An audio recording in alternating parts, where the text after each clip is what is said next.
आमचा लढा ओबीसीचं अस्तित्व टिकवण्यासाठी आहे आणि जरांगेचा लढा निजामी मराठ्यांसाठी आहे. आम्ही गरीब मराठ्यांच्या सुद्धा विरोधात नाही आहोत आणि गरीब मराठ्यांचं याच्यामध्ये वाटोळ आणि ओबीसीचं वाटोळ आहे. हॉस्पिटलचा जो कोण तो डॉक्टर आहे ना, तो गाईवणी तोंडाचा तो बाहेर येऊन बोलला होता मीडियाला, जरांगीने उपोषण करू नये, जरांगीची प्रकृती अशी आहे तशी आहे. त्याला कॉमेंट्स पाहायला पाहिजे, त्याला कसे घोडे लावलेत लोकांनी. म्हणजे याचं एक दिवसात उपोषण उठलंय. हे राज्यातील मराठा समाजाने आणि विशेषतः गरीब मराठ्यांना काय ज्यांना काय यांच्या तोंडाला नेहमी पानं पुसण्याचं काम सुरू आहे, त्यांनी याचा जाब विचारला पाहिजे आणि डोळे उघडून बघितलं पाहिजे खरं काय खोटं काय. 30 तारखेला जर पाहिलं आपण तर मनोज जरांगे पाटील यांचं अंतर्वली सराटी या ठिकाणी भर उन्हात उपोषण झालं आणि त्यानंतर सरकार खडबडून जागं झालं आणि आज मुंबई येथे उपसमितीची संदर्भात बैठक सुद्धा होणार आहे.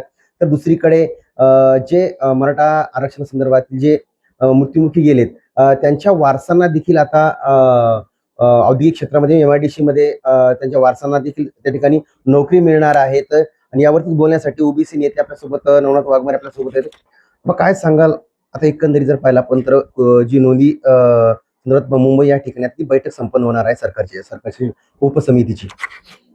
सरकार कुठेतरी एका समाजाचे लाड जावई लाड करण्याचं काम करतंय. आता राज्यामध्ये ओबीसीचं अस्तित्व सरकारच्या माध्यमातून कुठेतरी एखाद्या बेवड्या आंदोलकाच्या माध्यमातून ओबीसीचं अस्तित्व संपवण्याचा गाठ सुरू आहे.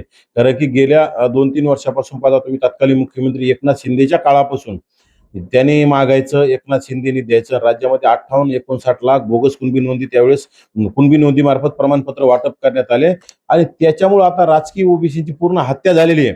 राहिले साले शिक्षण नोकरीत, तर त्या शिक्षण नोकरीत अशी परिस्थिती गरीब मराठ्यांचं वाटोळ आहे आणि ओबीसीचं सुद्धा वाटोळ आहे. कारण की जरांगे जे बोलत आला आजपर्यंत, मी माझं गरीब मराठ्यांच्या लेकरा बाळासाठी करतो, तर जरांगे कुठेही गरीब मराठ्यांच्या लेकरा बाळासाठी करत नाही. कारण की गरीब मराठ्यांच्या लेकरा बाळासाठी जर करायचं असेल तर शिक्षण आणि नोकरीतलं आरक्षण मध्ये जास्तीत जास्त आरक्षण मिळण्यासाठी खटाटोप करणं गरजेचं. त्यासाठी ईडब्ल्यूएस असं चांगलं आरक्षण मिळालं होतं, परंतु त्याचं फक्त काय आहे किंवा ओबीसी मध्ये घुसखोरी करायची म्हणजे हा निजामी प्रस्थापित मराठ्यांच्या बाजूने कुठेतरी त्यांची सुपारी घेऊन वाजवण्याचं काम करतोय आणि मग ओबीसी मध्ये घुसखोरी करायची. ओबीसीचा ग्रामपंचायत सदस्य होणार नाही, पंचायत समिती, जिल्हा परिषद, सरपंच, नगरसेवक, महापौर, नगराध्यक्ष, जिल्हा परिषद अध्यक्ष, हे जे पद ओबीसी मध्ये गावगाड्यातल्या लोकांना कुठेतरी आरक्षण सुटल्यावर मिळत होतं, तर ते सुटल्याच्या नंतर येणाऱ्या काळात यांच्याकडेच प्रमाणपत्र राहणार आहेत. आता त्यामुळे ओबीसीचे प्रतिनिधी उभा राहायचा प्रश्नच नाही आणि ओबीसीचे प्रतिनिधी सभागृहात दिसणार नाहीत.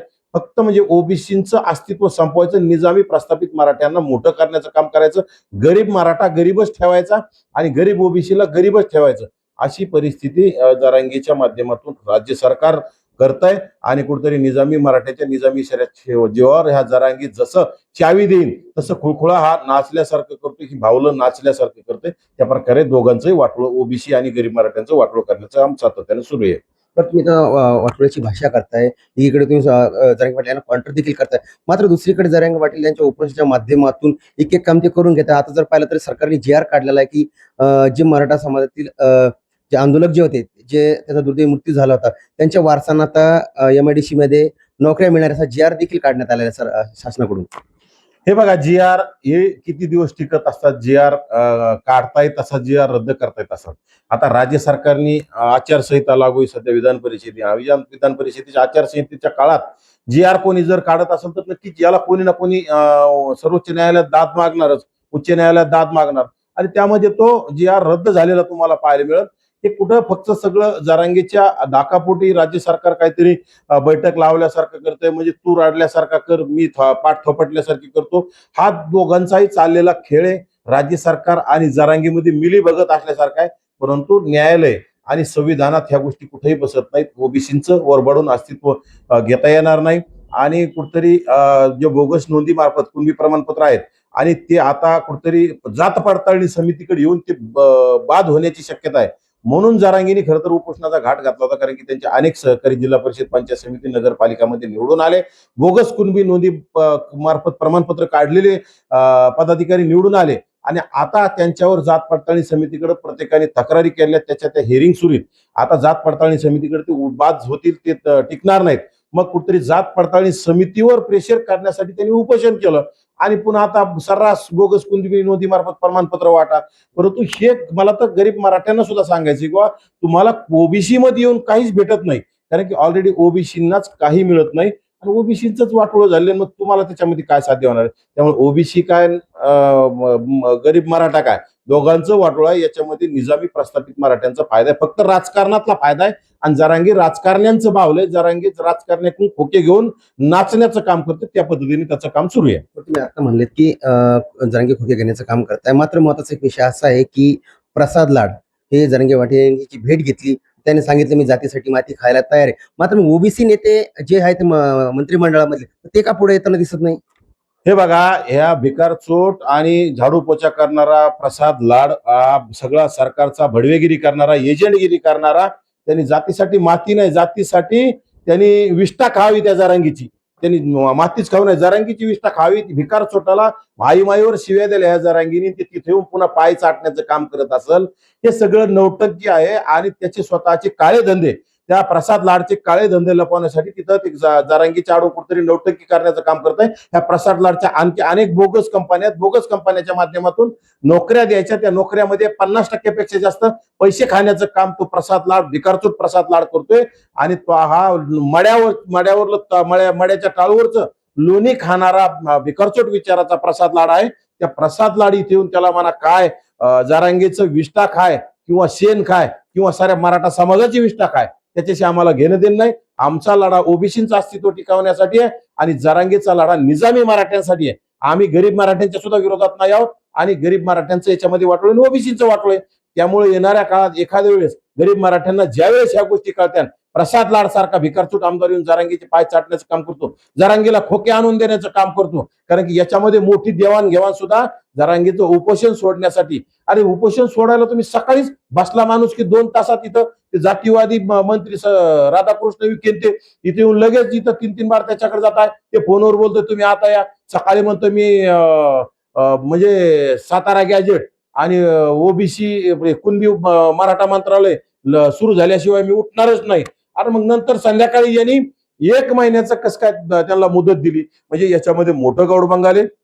संध्याकाळी 5 वाजता विजय तारक याच्या घरी जाऊन लगीच्या निमित्ताने त्यांनी फोनवर जाऊन चर्चा केली तिथं येऊन, आणि तिथूनच ते सगळे चक्र आले आणि रात्री 1:30 वाजता उपोषण सोडलं. म्हणजे याच्यामध्ये मोठी देवाणघेवाण झाल्याची मला विश्वसनीय सूत्राची माहिती आहे. त्याच्यामध्ये करोडो रुपयाची जरांगीनं माया देण्याचं काम केलं. खरं तर जरांगीच्या आसपासच्या सहकार्याने म्हणजे 2-4 तर त्यांच्याकडेच आलेलं असतं, परंतु त्याचे 5, 50, 100 जे मूळ सहकारी यांनी याच्यामध्ये किती देवाणघेवाण झाली, त्यांच्या वाट्याला काही येत आहे का, याच्यामध्ये सुद्धा लक्ष देण्याचं गरजेचं आहे. आणि कारण की त्या भिकारचोट प्रसाद लाडनी हे सगळं कुटाणा केलेला आहे आणि येणाऱ्या काळात ते सगळं निष्पन्न उघड झालेलं तुम्हाला पाहायला मिळेल. तपास व्हायला असं वाटतं मला, तपास व्हायला पाहिजे.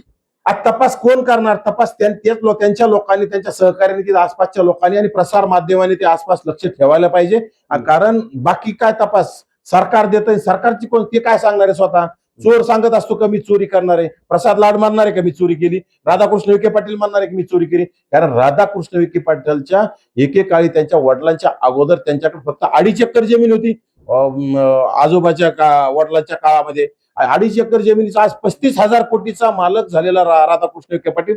याला सुद्धा सरकारच्या प्रमुखांनी त्यांना सांगितलं असेल की तुम्ही त्यांना खोके नेऊन देण्याचं काम करा.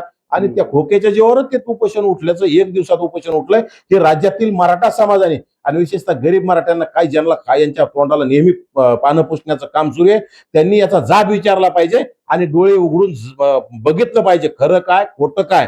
उगं भावनिकतेच्या भारावर चालण्यात अर्थ नाही. समाजाचं वाटोळं व्हायलंय आणि जाती जातीत तेढ निर्माण व्हायलंय. येणाऱ्या काळात ह्याचं उग्र रूप धारण होईल आणि गरीब मराठ्यांचं वाटोळच होत चालणार आहे आणि ओबीसीचं वाटोळं झालेलंच आहे. फक्त याच्यामध्ये निजामी मराठ्यांचा फायदा आहे. त्यामुळे गरीब मराठ्यांनी आता डोळे उघडले पाहिजे. मात्र ज्या दिवशी अंतरवली सराटी इथे जरांगे पाटील यांचं उपोषण सुरू होतं, त्याच उपोषणाचा त्याच मागणीला घेऊन अमोल खुनेंचं देखील त्यांचं सुद्धा भर उन्हात त्यांनी आंदोलन केलं. म्हणजे काय वाटतं? हे बघा, अमोल खुनेंचं ओरिजिनल उपोषण होतं. त्यांनी 3 दिवस माझ्या मते उपोषण केलंय माझ्या माहितीप्रमाणे. आणि अमोल खुनेंनी अक्षरशः शर्ट काढून उन्हामध्ये ढेकळामध्ये बसून उपोषण केलंय. याचं काय, सगळं सकाळी काजू बदाम रोस्टेड काजू खाऊन सूप घेऊन लगे येऊन राजा महाराजा सारखा बाजार पाडलाय. आणि खरं तर मला याची खंत आहे. या राज्यातला 4था स्तंभ, लोकशाहीचा 4था स्तंभ, 4थ्या स्तंभाचे मीडियाचे बूम अगदी त्या भिकारचोट बेवड्याच्या पायथ्याशी पडून होते. हो, तुम्ही सगळ्या चॅनलनी बी पाहिले असतील. आता चॅनलनीच दाखवली पाहिजे. तुम्हीच चॅनलचेच बूम जर तिथं पडलेले तर चॅनल दाखवते की नाही, पण अनेक फोटो त्याचे व्हायरल झाले की असं बेवडं वाकडं तिकडे होम पडले मेल्यासारखं आणि त्याच्या पायथ्याशी बूम येत. त्या एकतर त्या जरांगेवर कारवाई झाली पाहिजे, कारण की बूम कर पाय करणं म्हणजे लोकशाहीच्या चौथ्या स्तंभाला लात मारणे. तर जरांगेवरती कारवाई झाली पाहिजे. प्रसार माध्यमांनी हा आवाज उठवला पाहिजे, कारण की जरांगेला झोपायचं तर इकडे डोकं करून मीडियाच्या बूमकडे डोकं करून झोपण्याचं काम करायला पाहिजे होतं. यामध्ये जरांगेची चौकशी झाली पाहिजे, जरांगेवर कारवाई झाली पाहिजे आणि हे ज्याच्यात कोण कोण दोषी असतील त्यांच्यावर सुद्धा कारवाई झाली पाहिजे, कारण का हा चौथ्या स्तंभाचा अपमान आहे, लोकशाहीचा अपमान आहे, संविधानाचा अपमान आहे. माझा शेवटचा प्रश्न हा आहे की जरांगे पाटलांची प्रकृती खालावली झाली, त्यानंतर त्याला गॅलेक्सीमध्ये ऍडमिट केलंय, मात्र त्याला उलटी सुद्धा झाली होती. गॅलेक्सी त्यांना ऍडमिट केलं. हे बघा, त्याची काही प्रकृती खालावली नाही, काही नाही. एक दिवसात अगदी सकाळी 10-11ला बसायचं आणि संध्याकाळी 1:30 वाजता उपोषण सोडलं. त्याच्यात मधात 5 वाजता जाऊन एनर्जी वगैरे पिऊन आला विजय तारकच्या घरी जाऊन, आणि तितक्या काळात काय होणार आहे, त्याला पाणी पिऊन आला असं, एनर्जी पिऊन आला असं. एक दिवस, अरे माझा शेतकरी गावगाड्यातील मजूर वर्ग दररोज उन्हामध्ये काम करतोय, कपडे काढून काम करतोय, ढेकळात काम करतोय. हा राजा महाराजासारखा पांढरे शुभ्र कपडे घालून उन्हामध्ये